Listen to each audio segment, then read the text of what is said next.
we've talked about the importance of the 4 pillars underscoring talent strategy. And I wanted to ask each of you, is there, one pillar to rule them all? What's the pillar that's going to give you the most kind of return, or is the most important to get right?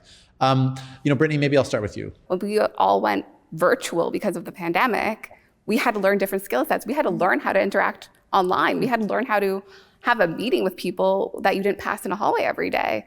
And now we're going into a hybrid state, and organizations have people working from home and in the office. How do you collaborate? How do you create that culture? If you don't have the skill sets, you can have the best culture in the world defined, and people won't be able to execute in it.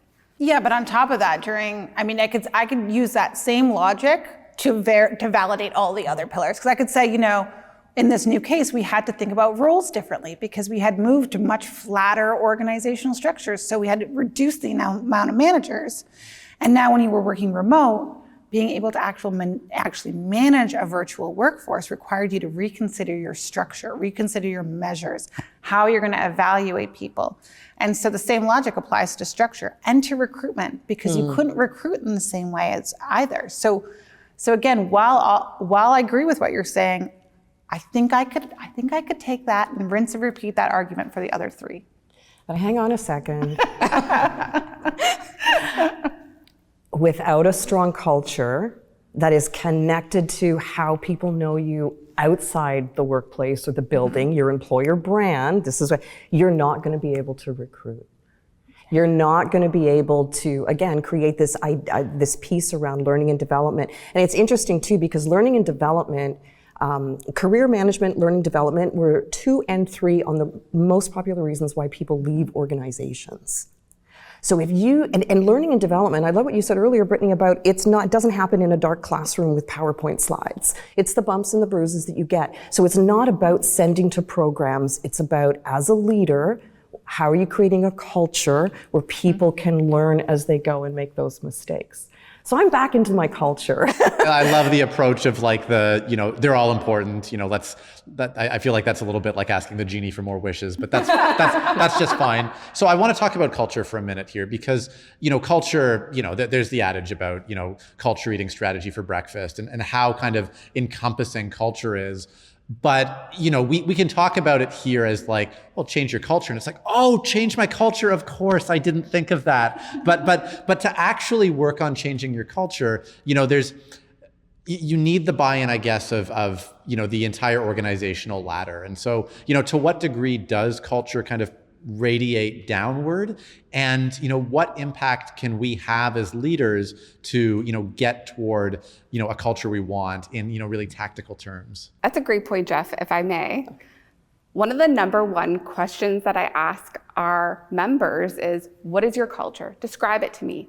And instantly I get blank stares from all of the IT leadership team. Is they cannot describe what their culture is.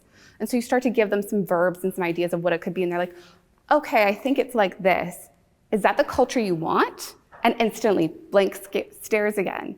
People don't know the culture they have, and they don't know the culture they want. So first, being able to define what your culture is, if you can get to that point, that will help you immensely in understanding, how do we want to change this culture to support where we're going? Yeah, I agree. And if they can't describe it, some great questions to just uncover what it is today. Tell me a story when you were super proud to work there. Tell me a story when you were really frustrated with working there. Right. Because through those stories, you can start to bring out some of the behaviors and some of the interactions.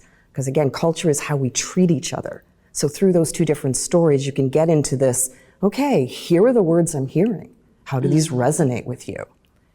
And I think to add on that, and to go back to Jeff, what you were asking about, your organization does have its own culture as well. So there is a culture that is created and has to be started from your executive committee and endorsed throughout the entire organization. But how that's lived has to happen and happens in every interaction. And so we do a lot of work at Infotech too around employee experience. Employee experience isn't a once a year survey, it's every interaction you have throughout the year. And it's these moments that matter. And we see that on average, the average across your company might look the same week after week, month after month. But when you look at the individual level, it fluctuates like a heart monitor for a person in crisis, right? And so culture and management have to look at what that employee experience is and make sure it's lived on an ongoing basis, that the behaviors are reflective of it. And so yes, there's a corporate mandate for a certain type of culture, but how you enable that, how you enact that, that is at the IT level and it's at the team manager and individual level. It does float from the top down. A manager or a leader having a bad day, walking into an environment can change the mood immediately. Right. And it's interesting, so you brought up the EXM that we do, and I've done many EXM debriefs, and I'll see blips, and I'll like, what happened here? And if it's a blip up, it's like, oh, our senior leader talked about it in a town hall. Well, isn't that interesting? All of a sudden, people got happy. And response rates got up. So to your point, how are you creating the moments that matter? You need a lot of different response so you can get a good feel for what the audience is experiencing. And if you look at even those comments, you can come up with the words that describe current. One of the things that isn't a pillar is employee engagement, which I think has been. We've been talking about employee engagement, employee experience. Is this as important as it was kind of once deemed, a handful of years ago? Is it falling out of vogue? What do we need to be? What do we need to know? What do we need to be thinking about in the realm of employee engagement? I don't want to throw it out, but I also want us to think different. Employee engagement is a good thing because you want your folks engaged. Mm-hmm. How we go about it is not a good thing. Too long, too late, not often enough. So it's those regular checks with the leaders, with their employees. Those are the best ways to engage and figure out, back to the experience question. Mental health. Employee well-being, those are getting rolled in, and it's more important than, are you loyal to me? And, do you have the energy to do discretionary work? Well, if you're not taking care of the first two and the experience is telling you that, the next question is going to be even harder. I think engagement, it's important, but I think we need to think about what leads into engagement and take more responsibility for actions around that. Sure. And not just focus groups.